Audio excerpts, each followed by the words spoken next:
महान सम्राट चंद्रगुप्त मौर्य ने सत्य, समानता और न्याय के आधार पर मगध को अखंड साम्राज्य के रूप में स्थापित किया, उसे सशक्त बनाया। मैं सम्राट चंद्रगुप्त मौर्य का पुत्र मगध सम्राट बिंदुसार इस महान विरासत और अपने पिता के स्वप्न निरंतरता के हेतु अपने ज्येष्ठ पुत्र राजकुमार सुशील को अपना उत्तराधिकारी घोषित करता हूं।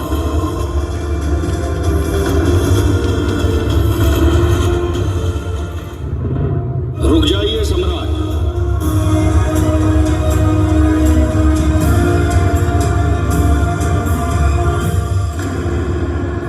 आप अत्यंत उपयुक्त समय पर पहुंचे। प्रश्न जब मगध के भविष्य का हो तो समय की उपयुक्तता अनिवार्य हो जाती है सम्राट। और मगध के उत्तराधिकारी के चयन का प्रश्न हो तो ऐसे में शीघ्रता नहीं करनी चाहिए सम्राट।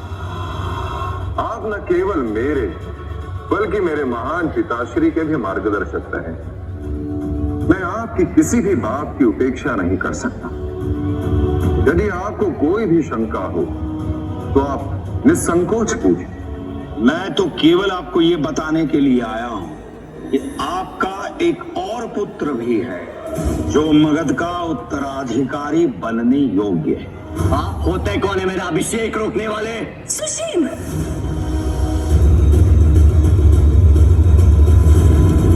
ये आचार्य चाणक्य है। तुमने इनके साथ ऐसे अभद्र व्यवहार करने का दुस्साहस कैसे किया? क्या यही है तुम्हारे संस्कार? अपने क्रोध पर नियंत्रण नहीं और तुम समस्त साम्राज्य को नियंत्रित करने की बात कर रहे हो। तुम्हें ज्ञात भी है ये तलवार तुमने जिन पर उठाई है ये वही आचार्य चाणक्य है जिनके आशीर्वाद और मार्गदर्शन से मौर्य वंश की स्थापना हुई थी। मेरे पुत्र के अभद्र व्यवहार के लिए मैं अत्यंत दुखी हूं, लज्जित हूं।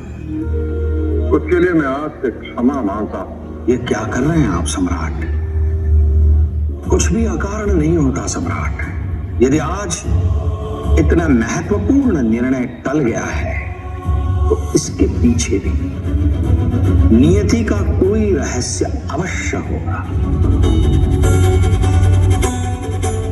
जो भी उत्तराधिकारी बनेगा उसे एक सशक्त सेना का समर्थन चाहिए होगा।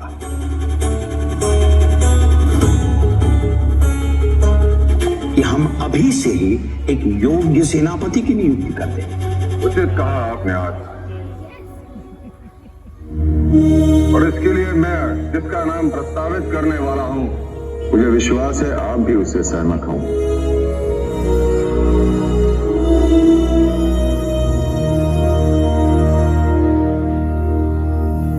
अशोक।